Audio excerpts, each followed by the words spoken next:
Here are the heat pumps in the snow, and as you can see, they're completely frozen.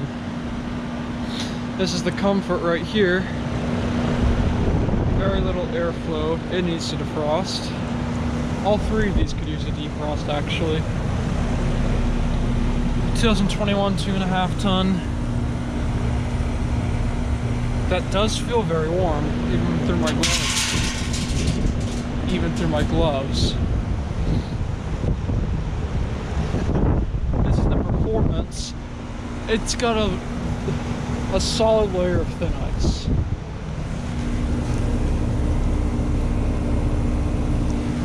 It feels, it's not quite as warm as this one. But if you just touch the top of that, as you just saw, the ice will just fall into the unit. Logo's covered in snow, and then this is the Elite. And this one's packed with snow. This thing, a defrost, this thing would be awesome.